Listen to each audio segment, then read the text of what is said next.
now. So there we go. Well, we're just talking about your book and just all of the interesting questions and themes that it raises. And so we're so eager that you're here and are just ready to chat about the House of Eve. Oh, wonderful. I'm ready as well. So shoot. So we thought we would just start off with a few questions from us, and then we'll be really respectful of your time, and we'll just kind of rapid fire questions from anybody that has any here. So if you've got questions, feel free to ask in the group chat, and we will either ask for you if you're not able to ask, or give you the floor for a minute. So just to start out, we just want to say congratulations on the amazing reception that the House of Eve has gotten. The Goodreads reviews are incredible. Like so many people have already read it, and it's like a 4.4, which is unheard of. And oh, wow. yeah, the Reese's pick, like just incredible. We're so happy for you. Thank you. Thank you so much. I really appreciate that. So just to kick us off, we would love to hear about your inspiration for the story. I've heard a little bit that it was inspired by some aspects of your own family history. Are you able to talk about how this book got started? Yeah, sure. So after Yellow Wife, which is my fourth novel, which came out before The House of Eve, and Yellow Wife was my first historical fiction novel, and it did what it did. It made lists, and, it was out in the world. And I was very clear that that was the best that I had to offer. That was the best book I had to offer. And so the question that kept floating through my mind was, how do you better your best? And that's a little bit scary, right? Trying to figure out, how do you do that? So I was thinking about my own family history, and I remembered that my grandmother told me that she was the black sheep of our family, that she had gotten pregnant with my mom at 14, and she had her at 15. She was unmarried. She had no husband in sight. This was the early 1950s, and so there was a lot of shame and secrecy around this birth. They hid the pregnancy from everyone, including my mom. So my mom says that she didn't know that my grandmother was her mother until she was in the third grade. She had lived with her own grandmother, and it was never openly discussed. And it got me thinking about shame and secrecy and mother and daughter relationships. And I thought, well, what opportunities did my grandmother have as a Black woman in North Philadelphia in the early 1950s when she found herself pregnant? Like, what were the other options? And that curiosity, that what if, is what got me doing a little bit of research. And I think I probably popped into Google, like, I don't know, what did women do when they were pregnant in the 50s or something, like something very simple. And maternity homes popped up and articles about the girls who went away to these homes. And I started to sort of comb through it and thought, wow, this is not something that I've read before in a book. And I wonder how many people know this little bit of history. And so that was the beginning for me. Those were the little nuggets that got me started. Yeah, I love that. It was just taken from your own family history, and what a testament and what a story. I love hearing that. So that's so cool that you were able to weave that into this beautiful fiction. Well, and I think that bounces off of the idea of how much research you do for the books that you write. I mean, many of us here have read Yellow Wife, and I've personally read about how much research you did for that book, and where you went and you traveled and you saw things. And is that the same pattern for this book? Did you, like, how long did it take you to put all of these research pieces together to make it accurate as you did? Yeah, The House of Eve, I would say, was definitely easier to write than Yellow Wife, because we're talking 1950s versus 1850s. So it was a little bit easier to sort of immerse myself in that time period and talk to people. Like, part of my research for the House of Eve was sort of rooting around in my mom's imagination and her memories of what it was like for her growing up in Philadelphia, North Philly, and asking my husband's aunt, who's a little bit older, like, you know, she grew up in that little DC area. So like, what was that like? And going to DC, I went to visit. So the home in the House of Eve is built based on the Florence Crittenden home, which was a home for unwed mothers in Washington, D.C. and Northwest. It's now, I think, elementary or middle school, but I actually went to D.C. I walked around the home. I had to like put my hands on the building and take pictures, because I also feel like when you're in a space and you want to write about a particular space, like the people who have been there, the ancestors, they want their stories told, and they want them told accurately. And so I feel like I have to sort of go there to say, here I am open, I am an open vessel, please pour that information into me, and I'm going to do my best to get it right. I read a lot of periodicals. I read a book called The Girls Who Went Away by Ann Fessler, which she had interviewed 100 girls who have gone into maternity homes and what that was like and what their stories were. She was very helpful. I emailed her questions and she would email me back. And so it was research to me is probably like one of the most fun part of my jobs, because you learn so much, but I also have to be careful not to slip into that rabbit hole where I'm like doing so much research that I'm not writing a thing. I could see how this could take you down so many different paths, but I love what you were saying about just really doing your ancestors and the people that have walked this walk justice and telling their story, and your commitment to that is really beautiful.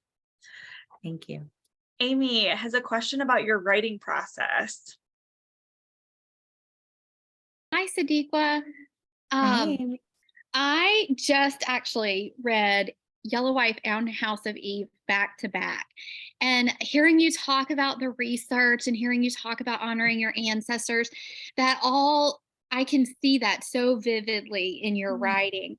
So my question is related to how you go about the writing, because this is a necessary part of history that we need to be entrenched in. We need to see what happened in the past and honor it in order to move to a better future. But it's brutal. I mean, what you're writing about, some of those things, they're really brutal and they're hard to read.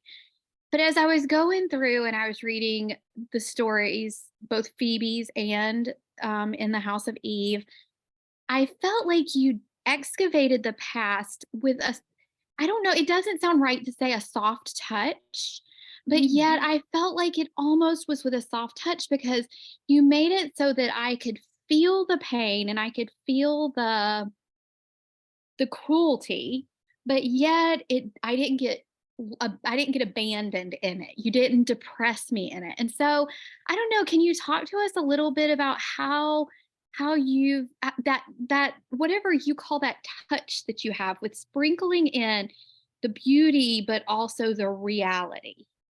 Yeah. Wow. Thank you for all of that. Some things just happen naturally, right? Like without me putting a whole lot of effort in. So I want to say that. So some of it is just like, it's just a natural thing and it just sort of works itself out. The other part is that I really try really hard to tell the truth. I mean, that is my goal. So while I am a fiction writer, historical fiction writer, my goal always is to tell the truth as closely as possible as I can. And so when I was writing Yellow Wife, it was not only Mary Lumpkin's story that inspired Phoebe's journey, but any enslaved person whose story I came across, I thought, well, let me honor them by using their names or using a situation, and telling the truth in a way that honors them, because I'm writing about people who did not have a voice, right? And Yellow Wife and the House of Eve, right? Because women in the 50s were suppressed and they didn't have a voice and people didn't really care what they had to say. And oftentimes they were sort of, shoved to the back. And so in doing that, I feel like I'm giving them a voice. And so I want to make it as three-dimensional as possible so that you see all sides of their life and not just the brutal parts, right? Or not just the happy parts, that you get that full picture when you're reading it. I think that's the best way I can describe it. Yeah, that's beautiful. And I think that what you set out to do, you achieved in spades. It was done very well. Thank you. So just expounding off of what Amy had said about your writing process, when we chat with authors, sometimes they describe themselves as either a plotter or a pantser in how they draft their stories, like they fly by the seat of their pants and the story just takes them where they takes them, or they, plot things out ahead of time and they know where the story is going. I'm curious where you fall and just what the logistics of your writing look like. So at first I get an idea, right? So when I got the idea for the House of Eve, I thought about, I knew Ruby. Ruby was the first character that popped in my head. And so I knew that Ruby was 15. I knew that she was smart and ambitious. I knew that she had a body shaped like a Coca-Cola bottle. And that when she walked through the streets of North Philadelphia, she was so beautiful that grown men would catcall her on the street. And I knew that she had a mother who wished she had never been born. So I knew these things about her. And I wasn't quite sure how her story was going to progress, but I also knew that she needed to go into the maternity home because that was the story that I wanted to tell. So what I usually do is I start off with these ideas. I always say that they're like having a bunch of Christmas tree ornaments, but I need the tree to hang it on and sort of string it all together and make it beautiful. So I sort of figure out as much as I can about the characters, about the plot, and then I call my agent and we have like an hour sort of information dump where it's almost like I'm just throwing up every single thing that I know about these characters, about the story, about the plot. And she's sort of listening. And then she calls it back to me what she's thinking I'm thinking. And then I take notes on what she's saying, because she says that sometimes the same way I feel like the ancestors and the spirits are speaking to me, they're also speaking to her, filling in some of the blanks that I might not have heard, right? And so that's sort of our collaborative effort to begin. And then she says, go write a synopsis. And, for Yellow Wife, my synopsis was 12 pages. So it could be 3, 5, 7. And so the synopsis is sort of like my roadmap. So I know like where the story begins, and I write in 3 acts. So I know where part 1 begins, where part 1 ends. I might not know all the details to get me there, but I know where I'm going. So I have a mission. And then I usually know where part 2 starts and where part 2 ends. And maybe a couple of plot points, but not everything, but just enough to get me going. And then the same thing, I know where part 3 usually begins, like Yellow Wife. I knew that Essex was coming. I knew that that was the beginning of part 3, but I wasn't quite sure how I was going to wrap everything up, right? But I had an idea. And so that's sort of my roadmap. And then when I sit down to write, and I'm just only focused on one thing at a time. So for the House of Eve, I never wrote 2 separate characters before. So I thought, okay, I need to just write Ruby first, because I need to stay in her head. I need to stay in her world so that I can understand where she was going. So I wrote part 1, all of Ruby, and then I put it to the side. And then I wrote part 1, all of Eleanor. And then I went back and looked at where the 2 could sort of overlap. And how would I braid those 2 stories together? And then I did the same thing for the other act. So that was sort of the process for writing the House of Eve. And that's my process. I'm sort of in the beginning stages of a new book. I've already had the information conversation dump with my agent. And so now it's like, all right, go write the synopsis.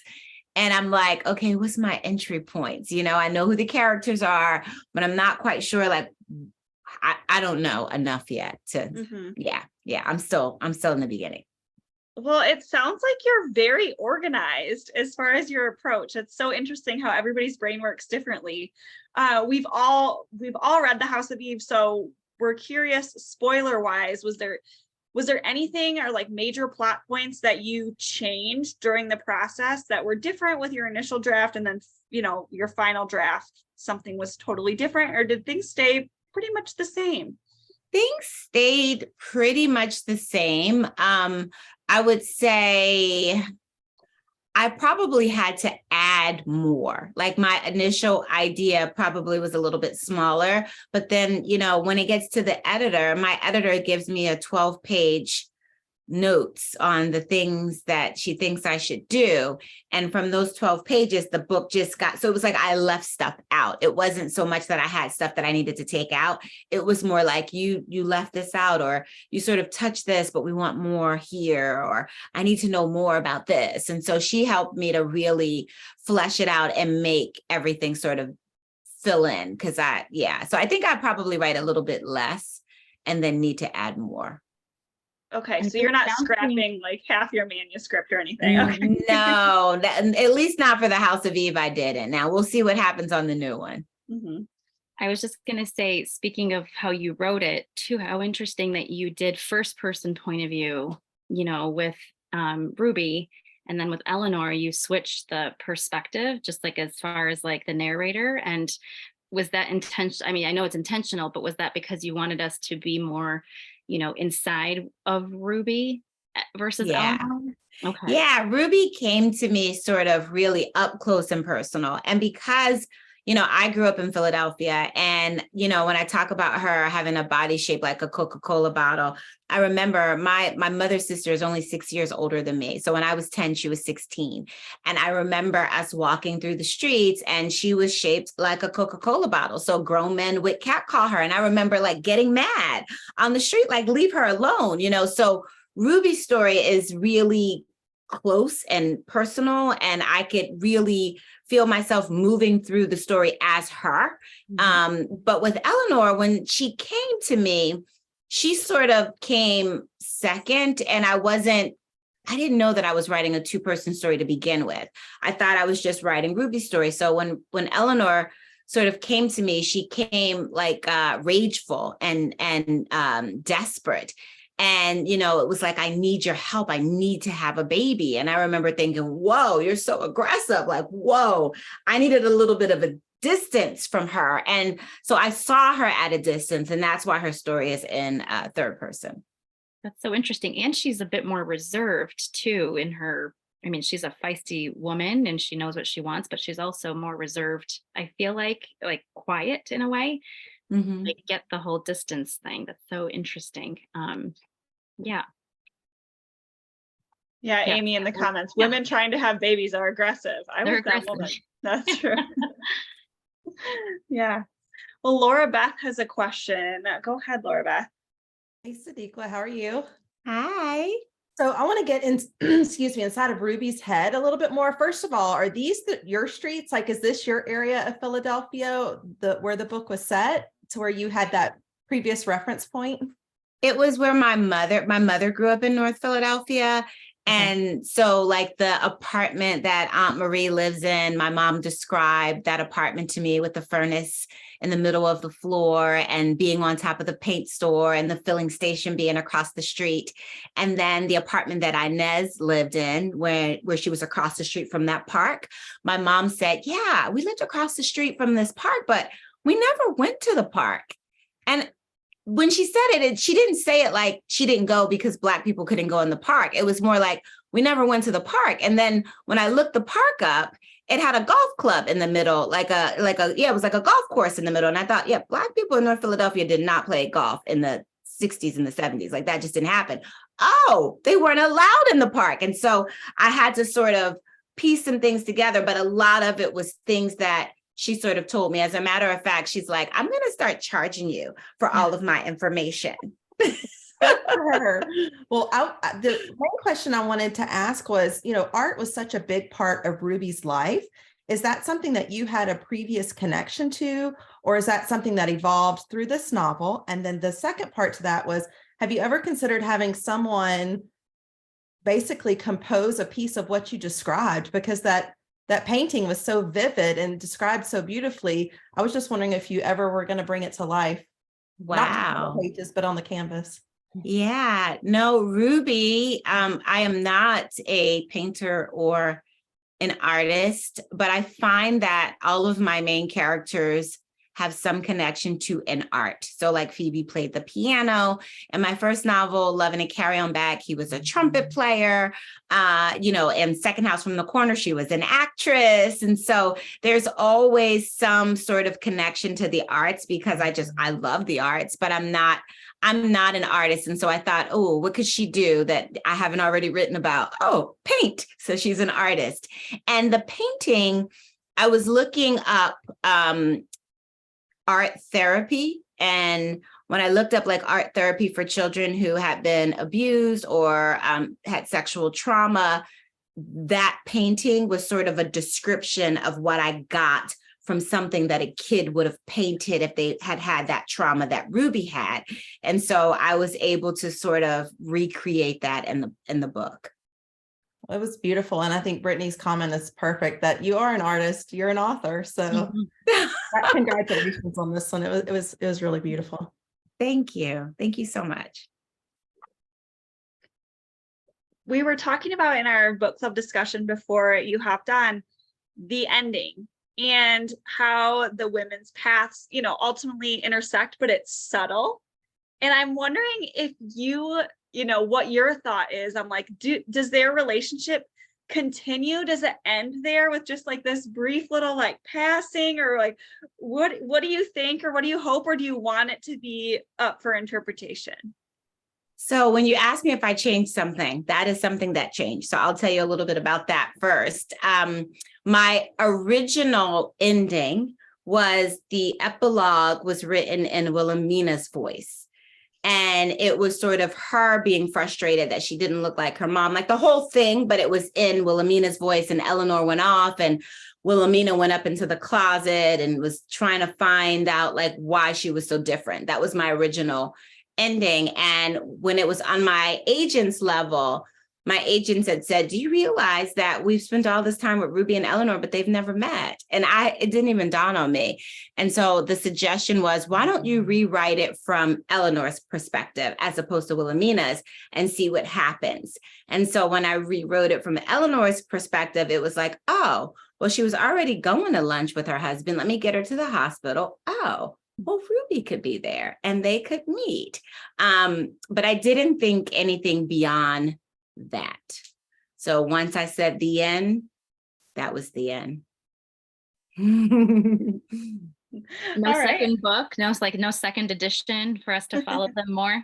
I know everybody keeps asking me that. And I did not have, I will say I've never written a sequel. I always leave threads. So if I want to go back and do it, or if I want to pull on a little string, as you saw, for those who read Yellow Wife, you see that there is a connection between Yellow Wife and the House of Eve. And so that's always, and I did that between my first and my second novel, just because if you really love these characters, you'll get a glimpse of them and know that, their lives or whatever, whatever is happening, that sort of thing. But I never say never. I'll just leave it at that.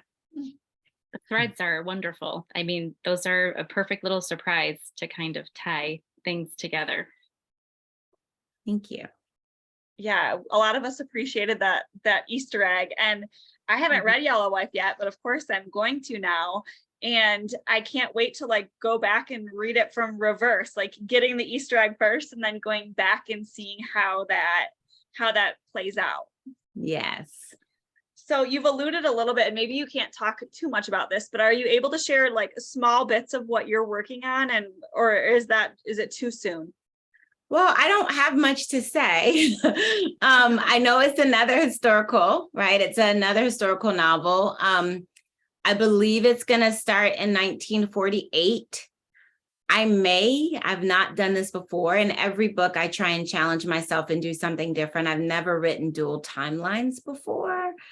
And I love the way that Kate Quinn does it. I think she's so good at it.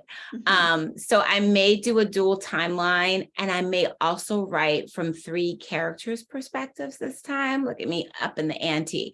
But it is the story of a woman who I've discovered, who has done something quite amazing. And not a lot of people know her. and know about her or know this story of history. And so I'm going to also just take it and add my little bit of fiction. But, you know, the thing I love about historical fiction is that I can educate you in a very sneaky way. It's almost like when you slip like chopped spinach and spaghetti for the kids, right? And they don't know that they're eating their vegetables, but it's like, oh, this is really good. You know, put a little cheese on top. And so I feel like that's kind of what I love about writing historical fiction, is that I could tell a good, exciting, page-turning story while like feeding and teaching my readers something. I'm reading The First Ladies right now by Marie Benedict and Victoria Christopher Murray. I think it comes out at the end of June, but I am like every night whispering to my husband, oh my gosh, did you know this about Eleanor Roosevelt and Miriam McLeod Bethune? And he's like, wait, what? I'm like, yeah, it's right. And it's fiction, but it's fiction teaching you something. Mm-hmm. And so, you know, why not learn something while you're reading? Yeah, Amy says, I think you are one of the most adept and important voices in Black history. I'm so excited to hear about your novel. Thank you. Thank you so much. I appreciate that. Okay, Jenny's got a question here. And this will probably be our last one, so we can make sure we get our picture in before we head out. But Jenny says, can you talk more about Shimmy? Did he just not know what he didn't know, i.e. that a white teenage boy couldn't date a Black teenage girl in the 1940s and 50s? Also, I love that Ruby and Shimmy had an honest relationship. They matched up so well and seemed to truly love each other's company. Finally, was Shimmy based on a real life character? So lots of Shimmy chat. Okay, so now that is what I mean about having to add, right? So that was, I had a lot of comments when my editor got the novel on Shimmy and Ruby's relationship. Like, so there was a lot of, well, what did they talk about and how do they connect? You know, like those little questions to get me to sort of put more in the story. Shimmy was based on my grandfather, who is not a white Jewish boy. My grandfather was very light-skinned, right? And so, you know, there's a lot of colorism in the book. And my mom said that they call it like color struck, right? And so my grandmother was mahogany brown and my grandfather was very light-skinned. And so like oil and water, they were never intended to mix. And so he actually went off and married someone else, even though my grandmother was having my mother. So when I was telling my daughter this, I was like, yeah, so I'm going to make Ruby's love interest really light skinned. And she's like, mommy, she was like, no, make him Italian, like up the ante. And I thought, okay, right. I could write an interracial relationship, but in Philadelphia, my dad's family is from South Philly, and that is very Italian and Black. And when I looked North Philly, it was Black and Jewish. And so I thought, oh, they work side by side, live side by side. They exchange goods and commerce, and that's sort of how they interacted. And so it made sense to make him Jewish. So I think I answered all the questions. Or the bubble. I think he was just in a bubble, right? I think that his privilege allowed him to be sort of blind and naive. Because he did live in this bubble. He really had no idea, as much as he wanted to, and he tried. He probably needed another 5 or 10 years with Ruby to really get it. Mm-hmm. Mm-hmm. Yeah. Well, does anyone have any last minute questions? Brenda, one more question. Yes. Yes. Oh, yes, there it is. Okay. I'm kind of nerdy. I do like to read the acknowledgements page. And I loved your writing group you mentioned. And Julie Cantrell is one of my sweet friends. Is this one of your groups that you like write with, or do you just share, or how much? You've got some great friends in that group. Yeah, I don't write with anyone except for my agents and my editors. Julie is we co-teach a class together. And we're also tall poppy writers. And then some of the other writers that I mentioned are just people who've been very supportive. They've blurbed my books and just really sort of walked me through things that I needed. You know, a lot of them are have more books than I do, have been on the New York Times bestsellers list, more times. I've only been on there once this first time, which is woo woo. So exciting to make the New York Times bestsellers list. So these were just people who helped me along my journey, but I don't really get to write in a writing circle or anything like that anymore. It's usually just me, and then me and my agents, and then me and my editors. It sounds like your agent is really helpful. Yeah. I don't know if she's y'all fantastic. if you picked her or she picked you, but she seems like y'all are a great match. Yeah. So I met her. My first book is independently published. My husband and I started a little publishing company because I couldn't get a traditional publisher. And at the time, she's been an editor for about 16 years and had just decided that she was going to freelance because she was starting a family. And so we met then, and she was my first editor on Love in a Carry-On Bag. And then when I was writing Second House from the Corner, she was, we kind of looked at each other. She was trying to help me find an agent, and it wasn't really working out. And I said, nobody loves me the way you do. I said, you should be my agent. And I think I asked at the time where she was sort of ready. And so we've been together ever since. That's a cool story. It was meant to be. That is a great story. Okay, before we let you go, any book recommendations? I know that I always hate getting put on the spot, even as somebody who's like reads every day, and it's pressure. But do you have any that come to the top of your mind? So I will say right now I'm listening to Lessons in Chemistry. Actually, that's what I was doing right while I was waiting for you guys. Bonnie, I'm sorry, I don't know her last name, but you know the book, right? Bonnie Garmis, yeah. Yes, thank you. Very good. I am absolutely loving it. I have an hour left, so actually I probably will finish it tonight. I usually try and wait until I'm like cooking or working out or driving, but I mean, who can wait on the last hour? I don't think I can wait. And then, like I said, I'm reading The First Ladies by Marie Benedict and Victoria Christopher Murray. That comes out at the end of June. Also, Kathleen Grisham, the author of The Kitchen House, has a new book coming out this summer called Crow Mary, which is fantastic. And next up, I'm going to read Vanessa Riley's new book, Queen of Exiles. And I think that comes out in July. So most of my books are kind of in the summer. Oh, and then I loved Kristen Harmel's new book, The Paris Daughter. That also comes out this summer as well. So I can help you guys with a little summer to be read list. We got our summer TBR ready. That's great. Yes. Thank you. Well, can we take a quick picture before we let you go? Yeah, Yes, if anyone has their absolutely. books with them, that's like the best. Oh, yay. Hey. Make sure I think you guys have been tagging me, but definitely tag me on this. Yeah, we will. All right, Ivana, you got us covered. I'm on it. We might have to do 2 pages. I think I'm going to do two shots. So this will be the first one. I don't know. Okay. You don't know which one you're in, so you just have to see. It's a surprise. Okay. All right, ready? 1, 2, 3.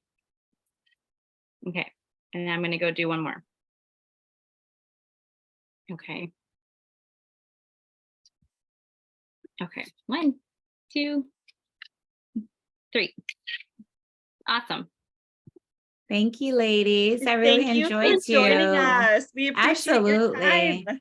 Yes. Thank Have you. a great, thank you. Have a very good night. Yes, you you. too. Bye, Thank Sadeqa. you. Okay, bye-bye. Thanks, girls. That was so fun.